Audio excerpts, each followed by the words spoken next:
আল্লাহ রাব্বুল আলামিন বলেছেন, ওয়ামা মিন দাব্বাতিন ফিল আরদি ইল্লা আলাল্লাহি রিজকুহা।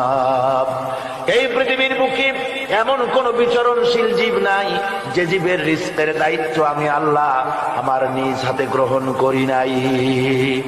সব জীবের রিজকের চাবি আমার হাতে। কার হাতে? তাহলে ভয়টা কিসের? আপনার একটা পেট, তাই নিয়ে এত চিন্তা। অথচ এই পৃথিবীতে আল্লাহ পাক বলেন অসংখ্য প্রাণী আছে যাদের কোনো সঞ্চয় নাই। শকুন, শকুনের মরা গরু অনেকগুলি ব্যাংকে জমা আছে নাকি? কবে কোথায় একটা মরা গরু পাইছে আর খোঁজ নাই, খবর নাই। ওগুলা কি না খাইয়া মরতে দেখছেন রাস্তায় পথে ঘাটে? সুবহানাল্লাহ। অসংখ্য প্রাণী এভাবে দুনিয়া আছে। আল্লাহ রাব্বুল আলামিন বলেন যাদের কোনো সঞ্চয় নাই, যারা কোনো সঞ্চয় করে না, এ ধরনের সাপগুলি, শিয়ালগুলি, বাঘগুলি, পাখিগুলি, জলচর প্রাণী, স্থলচর প্রাণী আর অন্তরিক্ষে মহাশূন্যে উড়ে বেড়ায় যে সব প্রাণী, এ ধরনের শত সহস্র কোটি কোটি প্রাণী, তারা সকাল বেলায় খালি পেট নিয়ে বেরিয়ে যায়।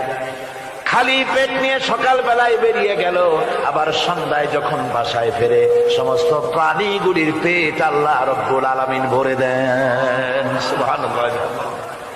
একটা প্রাণীও খালি পেটে বাড়ি ফেরে না। সুবহানাল্লাহ, সুবহানাল্লাহ।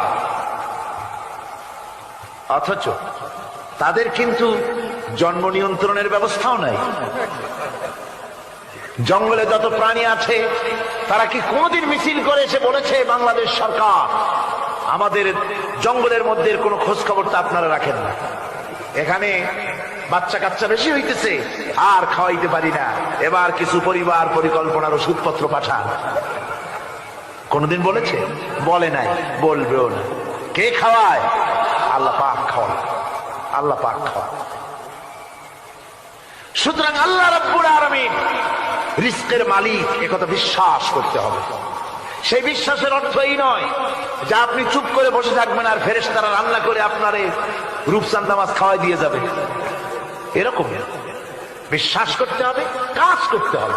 এর ফলে আল্লাহ রাব্বুল আলামিন রিজকের ব্যবস্থা করবেন। ঈমান আনার পর প্রথম যে কোয়ালিটিটা হবে সেই কোয়ালিটি হচ্ছে পার্সোনালিটি, আত্মসম্ভ্রম, আত্মমর্যাদা।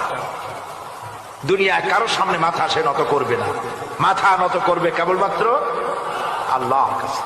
সে বিশ্বাস করবে খাইরিহি ওয়া শাররিহি মিনাল্লাহি তাআলা, ভালো মন্দ সব কার কাছ থেকে হয়?